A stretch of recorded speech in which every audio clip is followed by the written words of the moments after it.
When you work in tech at Cox, you get to do meaningful work every day. You get to be the biker who codes as fast as he rides, crafting advanced tech solutions that transform car buying. Or a guitarist who develops harmonious apps and websites, connecting people to people and businesses, all in real time. A savvy soccer mom running solution sets as passionately as she runs gameplays. Be the super secret keeper, designing cybersecurity systems to protect private data and websites. A planet protector, expanding EV battery life and inventing more ways to build a better future for all.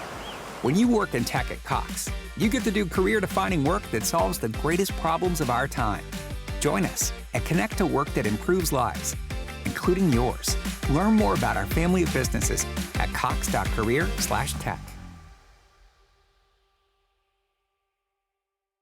New year, new pleasure. Start 2025 with Starship's Customer Appreciation Days every day in January. Visit Starship locations on Old National Road in Atlanta, Terra Boulevard in Jonesboro, and Highway 34 in Noonan. And indulge in an extra 20% off when you whisper the secret keyword pleasure at checkout. Awaken your passions and spice up the new year with 20% off in-store every day in January. Just say the secret word pleasure. Make 2025 the year of endless pleasure with Starship, your trusted partner in sexual health and wellness.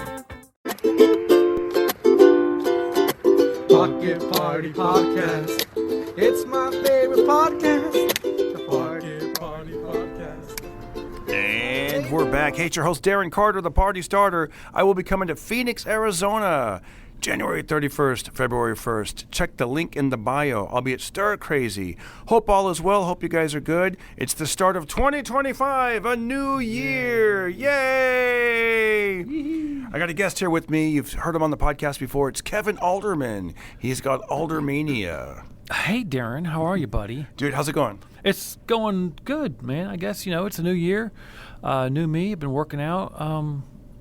Let me ask you, how did that working out situation come about? Now, I know, but I'm gonna pretend that I don't know, so you can tell us and the listeners. Okay, I'll try. Tell us. This is a great story, you guys. I'll try to make it quick. So I'm in Pensacola, Florida, doing a show for New Year's Eve, and I'm there. I'm opening for someone, and so I'm not getting paid a bunch of money, and I don't have merchandise to sell. But I'm thinking I got to figure a way to make a couple extra bucks, right, for this show. And so I know the crowd's like a Second Amendment crowd, and I happen to have a Second Amendment T-shirt that I bought here. Remind us what the Second Amendment is. Second Amendment is the right to bear arms. You know that. And so does everybody else. But anyways, so I had this shirt on. I'm thinking, you know what I'll do, because this is a Second Amendment crowd I'm performing for. Maybe I'll try to auction this shirt off for them. And so I do my set. They love me, of course, because I'm so funny, dude. You may not know that, but I'm hilarious. But anyways, I go there and I do this show. And then after my set, I say, listen, I'm not one of those comedians that has merchandise, but I'm willing to auction off this shirt to the highest bidder. And so I unbuttoned my top shirt to expose the Second Amendment T-shirt. And they were like, oh, yeah, Second Amendment. Ooh, they loved it, right? So a guy in the audience goes, I'll give you $100 to take it off right now. I'm like, oh, really? Okay. Nice. I got one question for you guys. And they go, what's that? I go, can I get 125, 150, 150, 150? Unfortunately, I didn't get any more money. So I took the shirt off and I took the shirt off stage, Bert Kreischer style, threw it to the guy, and he gave me $100. It was a lot of fun. So, let me ask you a question before you tell me what happens next. Okay. You throw the T-shirt out there. Now, are you shirtless for the rest of the night? No, that's kind of a funny question because I had a button-up shirt over the Second Amendment shirt. Oh, yeah, that's right. But I'd taken that all the way off because I have to take the T-shirt off. So I am standing on stage shirtless for a couple of minutes. And somebody felt the need, for whatever reason, to bring me another shirt to put on. So this guy hands me another T-shirt, just randomly just gives me a T-shirt. I'm like, okay, I guess I'll wear this now. And were you able to fit into that T-shirt? Luckily, I was able to fit into that T-shirt, right?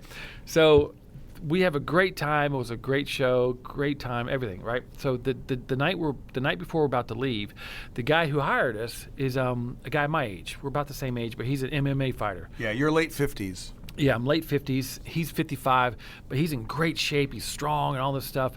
And so he says to me, he goes, Kevin, I want to give you some advice. I go, what's that? He goes, not about your comedy. It's great. It's about, like, dude, we're kind of the same age. He goes, you really got to start working out, bro. I'm like, oh, shit. Damn. And you do, because I know I've known you when you played tennis. I know you're a black belt and all that back in the day. But last couple of years, I just kind of just got distracted and got focused on other things. I neglected my health and working out and everything like that. So apparently I must look like a melting candle on stage or something. Yeah. And so and I told him, I go, Larry, I've already was thinking about it, but you know what? Maybe this is kind of like pushing me. And so when I got back to LA, I went to a gym and joined it a couple weeks ago, and I've not missed a day yet. Oh, nice. Been working out. Already lost 5 pounds. I'm feeling better. No feeling way. Stronger. That's yeah. great. Yeah, I'm feeling good. That's great. So that's how that working out whole thing came about. So new year, new me. And I will have to give credit to Kayvon, because he works out all the time. And so we were on the road. He would always want to go to the gym, and so I said, screw it, I'll go down there and hang out with him. Yeah. And so I farted around in the gym, lift some weights, walk the treadmill or whatever. So, but he's a health nut. He's crazy. But yeah, he's pretty dedicated. Absolutely. Because I remember one time we were driving from LA to Bakersfield, and I'm thinking, we're gonna I love being doing the road. You know what I mean? I love let's go to Denny's and on the way there or on the way back and grab some coffee and some pancakes and talk about our shows and how great we were. Yes. Yeah, I hear. And that. I go, dude, I'm hungry. Can we go to this Denny's? He's like, oh no, I got you. And he starts digging around behind my seat. Yeah. And he's like, I got some plums on the floor. I know. And I'm like, He's dude, a health nut. he carries plums in his car and apricots. I mean, you look at him; he's in great shape. He's I talked him into Bob's Big Boy once, and he's like, I don't really like greasy spoon diners. Yeah, and I'm like, dude, you kidding me? Well, when we got a hotel in Detroit, he was pissed off because he called the hotel in Detroit, and he said, do you guys have a gym there? And they go, oh, the gym's under renovation. So he tried to cancel our reservation for the hotel to get another hotel that has a gym. And they couldn't cancel without some type of fee. So he was pissed off that hotel's gym was under renovation. But come to find out, it was not. It was misinformation, I guess. So the gym was, fake news. Fake news. It was available. So he worked out, and I went down there and worked out a little bit too as well. But so the thing is, it's 2025. It's you know how the new year, new you type shit, and so I'm working out and I'm feeling good about it and I'm feeling stronger. I'm going tomorrow. Do you try to do pull-ups? Yeah, I try to do pull. It's funny. I used to be able to do pull-ups, but now I have to have that assisted thing. Yeah. Where you can use the weights. Oh, that's cool. Oh, dude, it's amazing. How many pull-ups can you do on just a regular bar, no assistance? Oh, and no weight assistance? Yeah, just grabbing it. Like if I took you to the park right now and said, do some pull-ups. Literally maybe 3. That's how bad it is. And I used to be, like you said, in shape. I was black belt, martial arts. I played tennis all the time. I used to lift weights. When you let it go, dude, especially as you get older. I'm 58 now. And if you let that exercise go, it's amazing how fast you lose the strength. Yeah. I am blown away by how much strength I've lost because I'm back in the gym now, and it's been over 2 years, and damn, I've lost a lot of strength. So it took about 2 years to lose the strength? Oh, yeah. It's really pathetic, too. I'm like, geez, I can't even barely bench press 135 pounds now. Wow. That's crazy.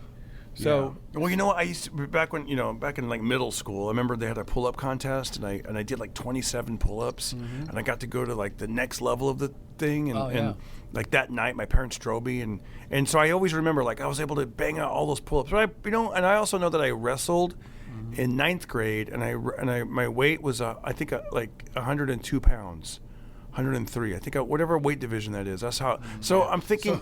So you were 102 pounds.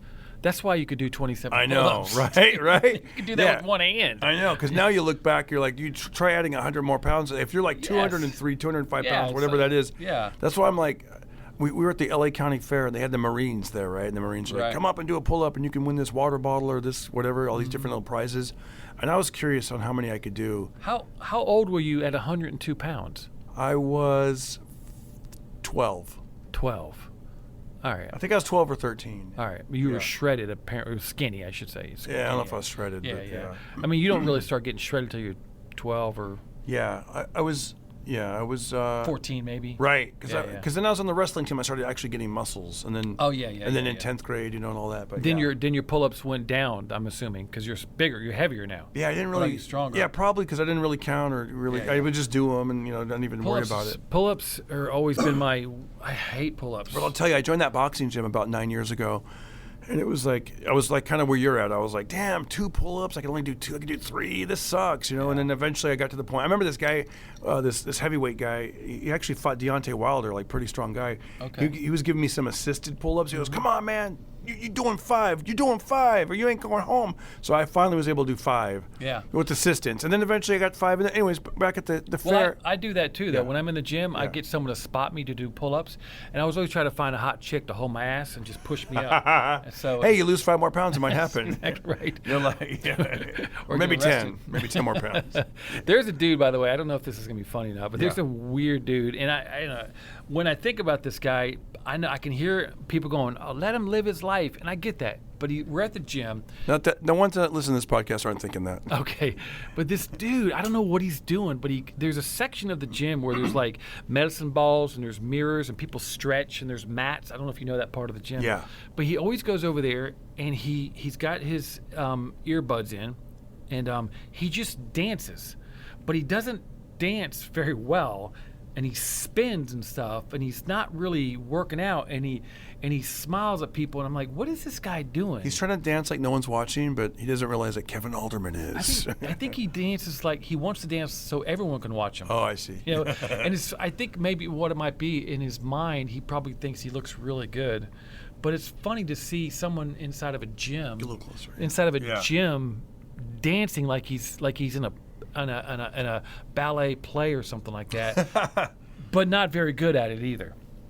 Well, maybe that's why the joy is, because he's like, I don't have to memorize any steps. I don't have to, I can just do my own thing. Yeah, he must be in his own world because dancing to a different drummer, as they say. Yeah, I remember coming home from the Comedy Store one time, and I was on Sunset Boulevard near the Laugh Factory, and there's a dude on the side of the road. He was wearing he was wearing a Kobe Bryant jersey, and I guess he had headphones on, and he was just in his own world and just jamming. He walked out to the streets and he was rapping, and he was just going off, and you look at him as a crazy person, but then at the same time you go, this dude is just in the moment. He's like, wherever he is in his mind, he's enjoying his life to the fullest. Even though he's probably, lives in the streets, but I guess he doesn't care. He's just like in some place where no one else is. Maybe he's in his mind. He's at Madison Square Garden or whatever. Not the Madison Square Garden. What's the one here in LA? Staples Center. Staples Center. He's at Staples Center doing a show, a concert for all. He just got downgraded. Yes, Dude, let the guy live his life, bro. You're right. Let him live his life. Yeah. Let him play Madison Square Garden. Yeah. He's at Staples Center, which is now the Crypto Arena. Yeah. By the way, the whole time you're talking, I'm just like, let me finish my story about how many pull-ups I did for the All right, Marines. Go, how many pull-ups? I'm joking. But How many can you do well, now? I'm glad you asked. Well, at the LA County Fair in front of the Marines, I broke out and I did 6. How long ago was this? This was like in May. Okay. Like in all June. Right, good for you.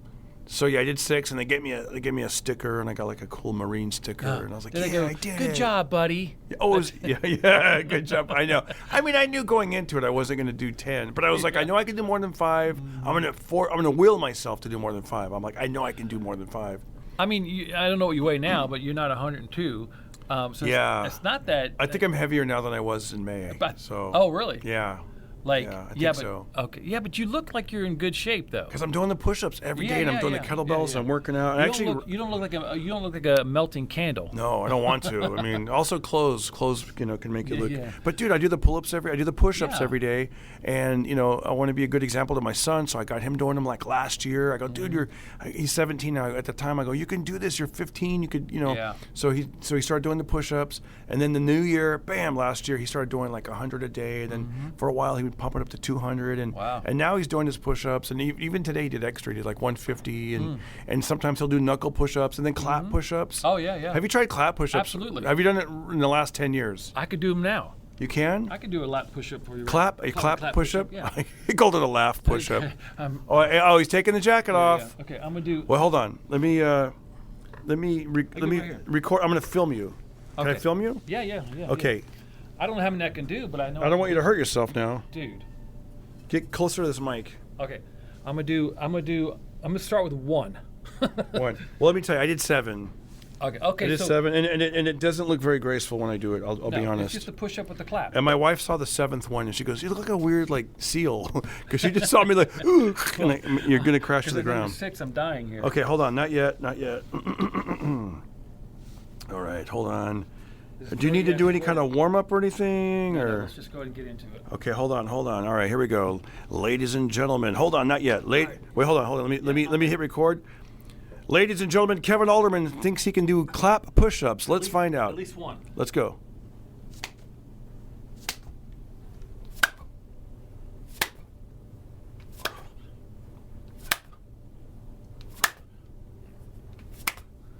Dude, at least somebody applauded for you once. Holy And it was yourself. How do you feel? Tired? Show us that body. Fat boy. No, I'm not going to be fat for long. I'm only about 20 pounds, maybe 25 pounds overweight. And so yeah. Holy shit. I need a drink. Cheers. That was funny, dude. Yeah. That was good. Not bad. You did. I didn't think you were going to be able to do it. Oh, yeah. That's great, man. Well, How many did you do? 8. 8, dude. You said 7, so I had to beat you by 1. Damn. I had to beat you by 1. Dude, you're like my son, man. That's it. He does the same thing. Yeah. He's like, how many did you do? I go, I did 100 push-ups. And then he goes, I made 101. I'm like, so then one time I go, oh, so then I do 102. Then he's like, he's like, That's he gets that good. look on his face like, 103, and then my wife was like, "Can you guys? We gotta go. We're late, you know." But we just keep sneaking away doing one more push-up, just trying to challenge each That's other. a man thing. Women don't get that. I shit. know they don't get it, right? It's Yeah. like, come on, who cares about push-ups? Make money. I guess, the younger women, well, they want money too, I guess. Yeah, sure. Yeah. But it is interesting that your son is going to start to, when he gets in shape, he's probably already in shape. Yeah, he's in shape. Yeah. Yeah, so the girls are going to start really noticing him. And I told him, they've already noticed him because of his music ability. Oh, yeah, Remember, yeah. he's playing guitar Oh, and shoot. bass and all that. So that's like when he did a talent show, and this girl after the talent show, he got two bits of information that were pretty cool. They go, "You're in the talent show." Like he auditioned for the talent show, and he got accepted. got accepted. And then this girl, she goes, "Can I have your phone number?" Oh, Yeah, shoot. yeah. And he actually said this. He goes, "What is the purpose? Like, you want to know, like, what's going on here? Like, why do you want my phone number?" Then she goes, "I think you're kind of cute, you know." So that was pretty cool. And then he went on to do the talent show, and dude, he won. Oh, did he really? He won. I Oz didn't the know that. Bass Boss. What? Yeah, he won $100. Wow, congratulations, man. Yeah, man. What song did he play? No, he did a whole medley of different songs. Oh, He man. played the piano, and he did like it was like a movie theme type of thing. So Yeah. he did the song goes bum, the drum goes and it goes, it's that. Okay.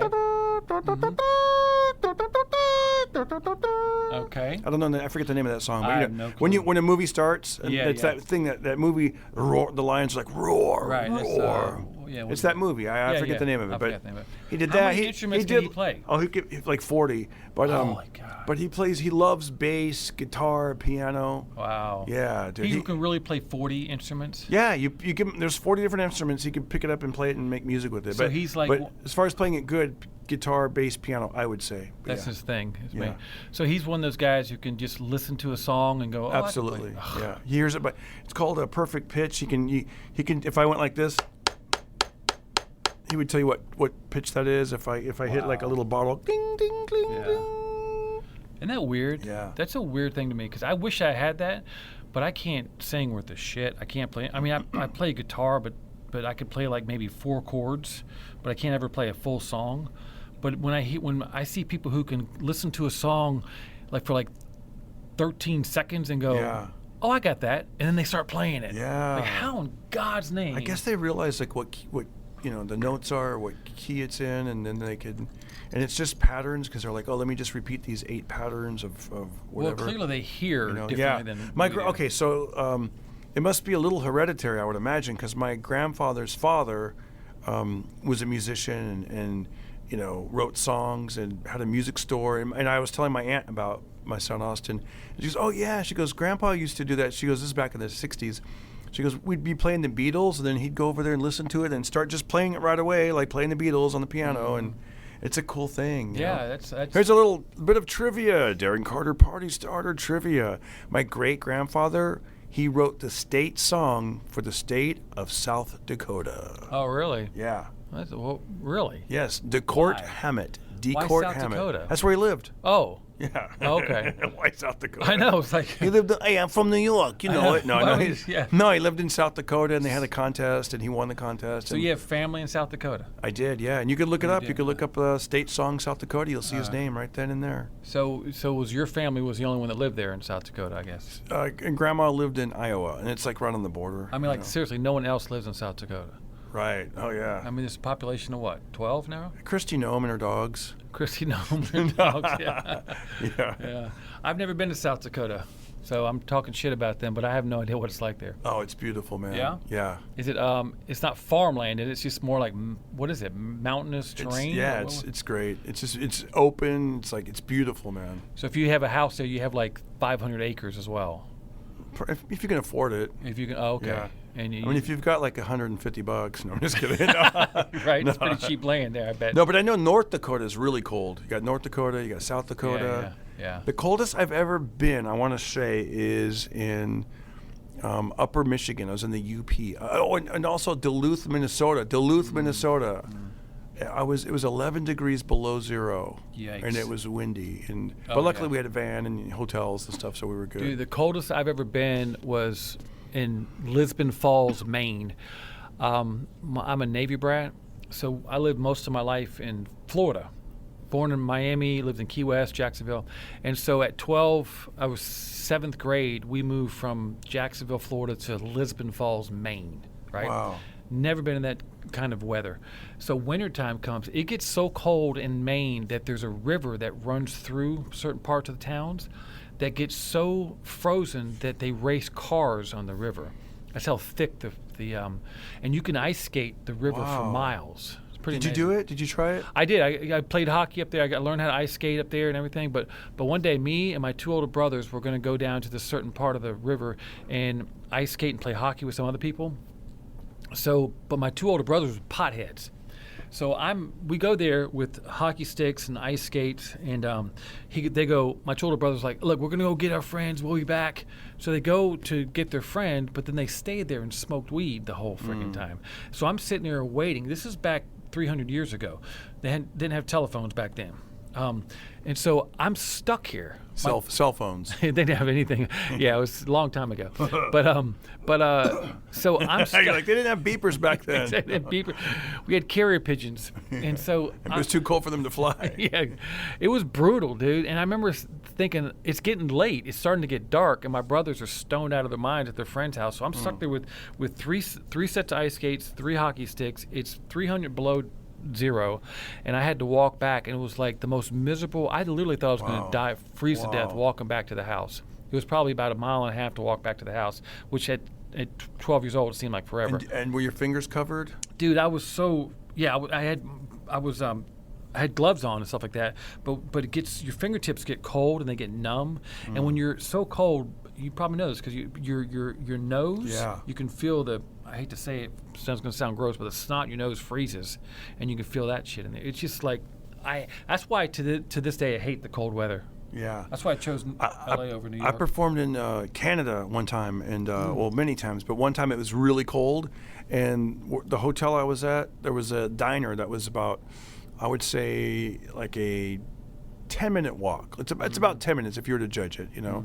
And I remember thinking, like, it's too close to order a cab or an Uber. I can walk it, but I was like, and I was looking forward to it. I can bundle up, I can do this. So but I didn't count on the wind, because the wind is what makes it so damn cold. And so I actually went on YouTube and I looked up how to survive in, traveling, outdoors. And this guy who rides a motorcycle in Chicago, he made a YouTube video, and he was saying how you gotta wear lots of layers, like wear like many layers of t-shirts, coats, jackets. He said, give yourself like a light, like jumping jacks to kind of get your heart rate up, get your body a little bit, mildly sweaty, little, that kind of vibe, Right. And he said a trick that he said to do was a cayenne pepper, like if you have cayenne, really? so that way you can internally heat yourself up. And I didn't have cayenne pepper though. And then Who he said, carries cayenne pepper with them? yeah, well, I guess if you're home and everything. And then he said that what you want to do is if you have like Vaseline, you want to put it on your skin. That way the wind goes. weird. He says it can go around you, and it'll blow around you. I didn't have any Vaseline, but I had lotion, so I put a bunch of like body lotion all over my face and my whatever. And I got the little bit of a not a sweat, but I did some jumping jacks, and I was like ready for it. And dude, I was okay for like the first 4 minutes, and then what happens is like that your cheeks get so clammy, and plus with the lotion, like I was pretty much warm everywhere except for like the cheeks, that was where I was like freezing and the wind was blowing. And I'll never forget, there was a guy that was walking also in front of me, and he was about 20 steps ahead of me. And when that wind really kicked in, like he turned around to have his back to the wind. So now he and I are like looking at each other, but we're both walking the same way. So it looked like we're doing some weird ballroom dancing, like 20 feet, social distancing. So then I was like, "Fuck this, man!" So I turned around. Now we're both walking backwards, we must have looked weird. And then he stops and lets you bump into him backwards. Like, "Ooh, how you doing, big fella?" It's like body heat. This is my technique, because I do this every Saturday to the tourists. In the summertime, I flash people, but in the wintertime, I do this. Hey, big boy, you want a winter coat? No, get in here. No. So I made it to the restaurant, and here's what's cool about those kind of places. And if you guys live in a cold place, you know what I'm talking about. Can you turn that off? It's distracting. Oh, I Sorry. wanted to show you something. Oh, okay. Yeah. So we get it. Sorry, he's pulling up videos. I get very distracted about it. I'm sorry. So I go to the restaurant. And what's great about cold places is you open the door, and they have like a little waiting room before you open up the real door to the restaurant. So it's like this little. So that's cold under there too, right? Yeah. So no, it felt warm. At least there was no wind. So I'm like, I was like, oh, it probably is colder than the normal restaurant, but at least I was like, okay, oh, finally. And I said, I'm just gonna face the window and like not even look at the people, because my eyes were all like the tears, and I was just like, I'm so cold, and I just kind of got my thoughts together and probably thawed in there for a good 5 minutes before I even wanted to face the public and table for one, please, that kind of thing. And so I was going to show you this video, but if you got stuck in the wilderness in the wintertime with snow, how do you think you could survive the night? Dude, I can do 6 pull-ups. There you go. What am I asking? I can do 7 clapping push-ups. push-ups. Dumb question on my part, wasn't it? I should have known better. I always have a flashlight. You ever seen I'm this always guy? prepared. You ever seen this guy? He does these wilderness shows. This guy. He shows you how to survive in the wilderness, and I wouldn't survive a day. Well, tell us what he shows you. Well, he does bring equipment with him, but he can go into in a mountainous Alaska terrain and build a camp. And like I saw a video the other day where he's like, he can show you how to build a bed that you can lay on, and even when it's snowing out, or not snowing, but when it's snowed out and it's cold, and keep yourself warm. And what he does is you build this big ass fire you got to clear out the ground, get all the snow off to your dirt, and ideally the dirt needs to be dry. And then you make a section where you're going to burn all these leaves and wood, and make a fire, right? And you make this fire, you just let it burn and burn and burn, right? And you have all these embers, right? And then you put dirt on top of it. It's got to be dry dirt, right? And you cover it all with dirt, and you make sure that there's no embers exposed, right? Everything's covered with dirt. But that stays dry, or that stays warm. Wait. You're not confessing. Did you start these fires out here in SoCal? Okay, I got to go. Embers, why did I bring this up? But you make this bed of warmth, and you can take your jacket off and lay on it. It keeps you warm all night long. Wow. Yeah, it's like amazing. This guy's incredible how he can. Basically, say that again. So the embers, and you put dirt on top of it. Yeah. So you got to clear. Like if it's snow, you got to obviously clear all this area. You should try it just to see if it works. Like and when it's safe to do that again. Yeah. But if it was safe, I would do, because I would die the first night, I'm sure. Yeah, because I feel like I wouldn't do it right, and then something would catch me on fire. Laying down on some. That's what he did say. He goes, you got to make sure. He goes, it works best if you do it as you're doing it, and then you finish towards the evening because it's dark and you can see the embers. Oh yeah. So you don't want to lay on them because you will burn yourself. But you cover all the embers up, but it just stays warm in there, and it doesn't go out. But the heat stays there, and you can lay on it, and it's like laying on a nice warm heated bed in the middle of the fucking wilderness. Wow. Yeah. It's pretty amazing. Interesting. But I guarantee you, if I got stuck in the woods somewhere, I'd probably, in the wintertime, oh yeah, I'd be gone the first night. Make sure the wind doesn't get you. Right, hide behind some trees, get some shelter somehow. Yeah. Well, yeah. If you don't have equipment, you're screwed. But if you have an axe or something, you can build yourself some shelter, some whatever. Axe. Yeah, because he does. If you have access to a phone, you can order some from Amazon Prime. If you know anybody with the helicopter, then come get you. Yeah. I feel like people have things now like. Remember we were talking to Dan Cook, and he has Starlink, and he said like if something your power goes down, he threw it's the size of a laptop or an iPad or whatever he said, and then now you got Wi-Fi, and he said it was. Didn't he say you could download stuff and it was faster? You could play video games. So if I was like in the wilderness and I had that shit, shoot, I wouldn't be able to watch. I mean, I'd be able to watch TikTok and everything. I need to get away from the city, go out to the woods, just so you can do the same thing you do in the woods that you do in the city. Right? Yeah, be freezing my ass off by watching TikTok or survival videos. Yeah, I know, right? That would be a good idea because this guy's got a lot of good stuff. You should do a spoof of that. First thing you guys want to do is you want to grab your cell phone. Make sure you have a Starlink with you so you can power up and watch me out there. Make sure you like and subscribe. By the way, like and subscribe wherever platform you're listening to this on, or if you're watching YouTube. Do me a favor, hit like, hit subscribe. Thumbs up, comments. I love it. Shout out to Galaxy Goddess, who's a big supporter. We love it.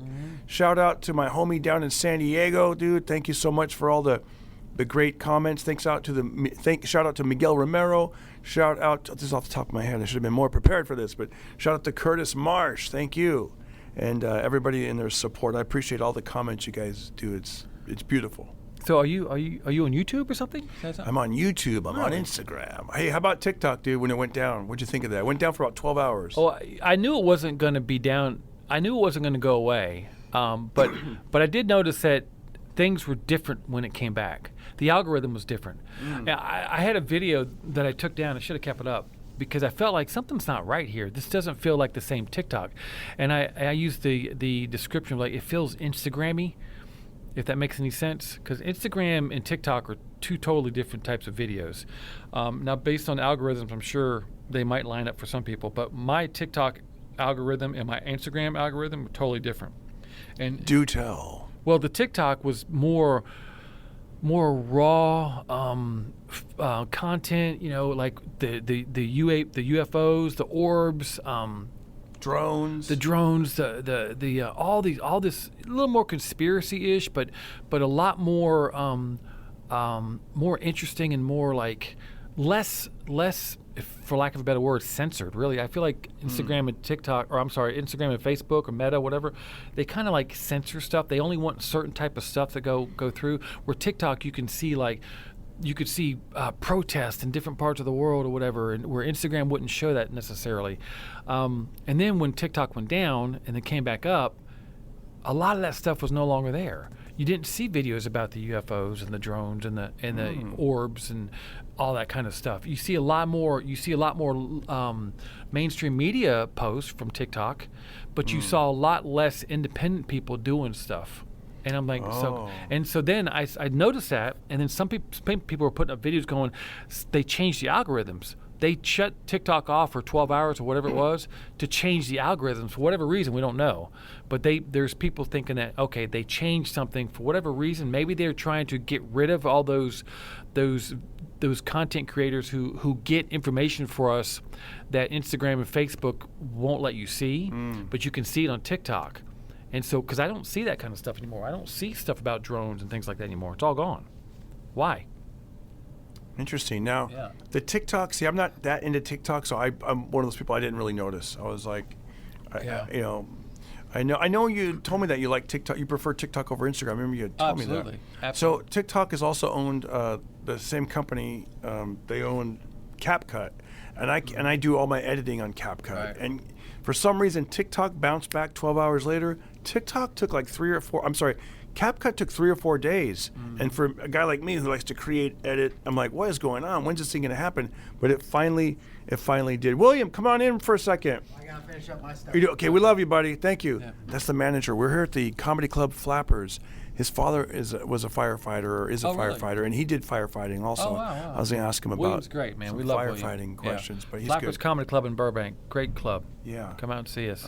Dude, let me ask you as we wind this down, how great is this? I feel like tonight, like doing this podcast with you, I did comedy, I had something to eat, I hung out with you, I saw some more friends here, we all talked comedy. I feel like right now, this moment, it feels a lot like before the pandemic. Oh yeah, it's great, and I feel very happy for all the people who get a chance to see me on stage. It's got to be a blessing for them more than I can describe on a podcast. But I feel really good for those people. So I'm glad that I was given this God-given talent to serve the masses and give them comedy that gets. Guys, he's joking because you've done this before, and people are like, "That guy was an asshole." You know, he's kidding. He's kidding. No, but you know what I mean, though. Like, Yeah, I've been here before, and it felt like things are more normal. But tonight, for some reason, I felt like it was extra normal. Yeah, I did. Well, COVID was a weird thing, but And it's been 5 years. Do you know it's going to be 5 years this March? 5 years. 2020. Now it's 2025. Oh yeah, that's true. God, that went fast, didn't it? Holy shit. No, it's great. I mean, comedy. My only thing about comedy, I know we got a few minutes left, is I am on a mission, and that's to get the woke and judgmental people who want to groan and disapprove of a joke to shut the F up. Yeah. I was at a show last night. In fact, I was at Katie's place, right? Oh, the Kookaburra Lounge. Yeah, the Kookaburra Lounge, and I was doing a spot. Another great club. You guys go. It's on Hollywood and Highland. If you come out here, it's awesome. It's gorgeous. Really great sexy club. Really sexy club. But these two girls in the front row, and I was doing my jokes, and one girl was laughing her ass off. The other girl was going, no, no, nope. And I go, wait a minute. I go, who? I was nice about it, but I was like, no. I go, first of all, buckle up because more's coming. But I started thinking, it's like, if you ever been to a museum? Yes, your house. My house. Right? Nice. But if you go to a museum, Here's my black belt. I got it in the exactly, 80s. 45 years ago. But if you go to a museum and you see a painting you don't like, you don't go, no. You just go to the next painting. Yeah. Right? Yeah. And so I'm like, bitch, shut. I didn't say it like that, but I was like, shut up. Yeah. Just your friend's laughing her ass off. Yeah, as long as you do it likable, I find the crowd. Yeah, exactly. Right. Yeah. But I'm tired of audiences trying to dictate what a comedian should or shouldn't say based on their own opinion of it. If we're artists and we're creating art and we're creating something, we're doing it for ourselves first of all, hopefully, which is what I try to do. I try to create my own art for myself. If you like it, fantastic. If you don't, well, that's your problem. But don't sit in the audience and go, no.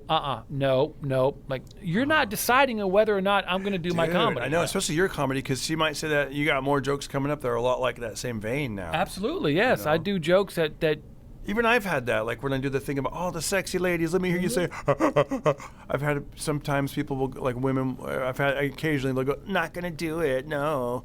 I remember one time I did a corporate gig, and they were like, Katie will do it, or whatever her name was, Tammy will do it. And it's like, oh, where's Tammy? Oh, Tammy. And so I go, come on. When I go, you do it. And you go out, and you go, I've done it, before, and people, it's always funny because it's hilarious. Usually if I single someone out like that, they'll do it. They'll go, the crowd goes nuts, and she's a hero. Well, this time she was just refusing to do it, but I was bouncing off. They go, she'll do it. And the whole crowd started chanting her name. They're going, Tammy, Tammy, Tammy. And so she kind of went, and the crowd went nuts. It was awesome. Yeah. Cut to the end of the night. I went over to say thank you very much. Had a wonderful time. And then she was like, can I have a word with you? She was like, bro. I work in HR, and I was, having a man tell a woman what to do is not a good look. She goes, I may have a line outside my office on Monday thinking, with people thinking they can just disrespect now. And I was just like, it was really strange. I would have said, I have to interrupt you there because a man's about to talk. And the man's about to go. Exactly. No, we're at a comedy club. We're at a comedy show. Yeah. As an audience, you must remember that you're there to hear jokes. Was Katie there to see you? Yes. That was good. Yeah. You're there to hear jokes. Has she ever seen you do comedy? I don't know if she had. I don't think so. Because she said, you did really good. It was a really weird crowd. It was a small crowd, but it was a really weird crowd. And it was what was interesting is about the host was just, he went like blue, went really like necrophiliac and all this kind of other stuff. I'm like, holy crap. So your stuff looked like PG-13. But my stuff was actually funny. Do you know if you guys? So it was what you're talking about is sort of an audition for the club. Well, yeah. Kind of. So sort of, Sharon Mahoney Yes. texted me and said, "Hey, come up and do some more time." I'm like, "All right, sure." Yeah. So whether it's an audition or not, I didn't really care. I was going to go do time. But that's not even really the point. The point is, audiences. I want audiences. My objective, my goal, my mission as a comedian is to get audiences to say, "Listen, nobody is above reproach. We've all been through shit. All of our lives suck in some manner." And so we all come together as a collective and sit in an audience or sit in a comedy club and laugh and forget about our problems and just laugh at each other and all this other stuff. Nobody's above reproach.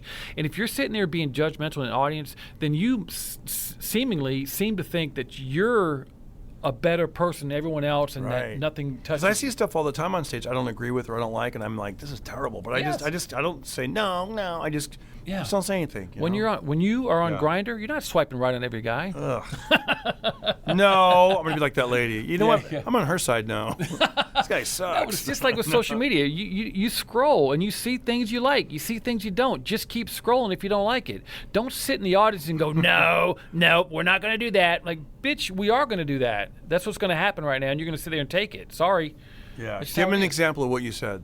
Well, I do my jokes about dating these different types of women, right? And then the one joke I do, I go, Which is the one that set her off? The one where I says, I gave a Native American woman her first orgasm, and she couldn't believe it. She was shocked. She was like, how?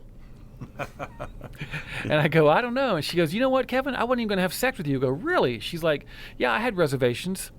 See, it's silly. It's like, but I'm bummed. But I'm bummed. It's a She's like, no. I don't mean anything by it. Gosh, I'm just it's being so... a goofball, making people laugh. And what's funny is the girl next to her was laughing. The girl next to her said out loud, she goes, oh my God, I don't know why I'm laughing so hard at this. I go, because it's funny.